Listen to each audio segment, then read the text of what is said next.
വീടിനെ സംബന്ധിച്ചിടത്തോളം നമുക്ക് പിന്നെ 4 ദിക്കുകളുണ്ട്. അതായത് വടക്ക് കിഴക്ക് ഈശാനകോണ്, തെക്ക് കിഴക്ക് അഗ്നികോണ്, തെക്ക് പടിഞ്ഞാറ് കന്നിമൂല, വടക്ക് പടിഞ്ഞാറ് വായുകോണ്.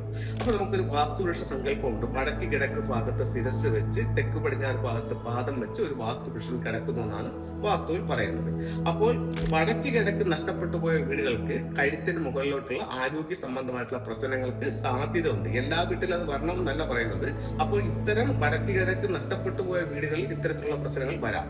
അതുപോലെ തന്നെ തെക്ക് പടിഞ്ഞാറ് നഷ്ടപ്പെട്ടു പോയ വീടുകളിൽ അവിടെ സാമ്പത്തിക പ്രശ്നങ്ങൾ ഉണ്ടാവാം. അതുപോലെ തന്നെ കാൽപാദങ്ങളിൽ ഉണ്ടാകാവുന്ന ചില ആരോഗ്യ പ്രശ്നങ്ങളും ഒരുപക്ഷെ ഇതുമൂലം വരാനുള്ള സാധ്യത ഉണ്ടെന്ന് വാസ്തുവിൽ പറയുന്നുണ്ട്. അപ്പോൾ തെക്ക് കിഴക്കോ തെക്ക് പടിഞ്ഞാറോ വടക്ക് കിഴക്കോ നഷ്ടപ്പെടാൻ പാടില്ല. ഒരു കാരണവശാലും വീടിന്റെ ഒരു മൂലകളും നഷ്ടപ്പെടാൻ പാടില്ല. ഒന്നുകിൽ അത് സ്ക്വയർ ആയിരിക്കണം, അല്ലെങ്കിൽ റെക്ടാങ്കിൾ ആയിരിക്കണം. അങ്ങനെ 4 മൂലകളല്ലാത്ത നിങ്ങളുടെ ആരുടെ വീടുണ്ടോ അവിടെയെല്ലാം വാസ്തുദോഷം സംഭവിക്കാനുള്ള സാധ്യത വളരെ കൂടുതലാണ്.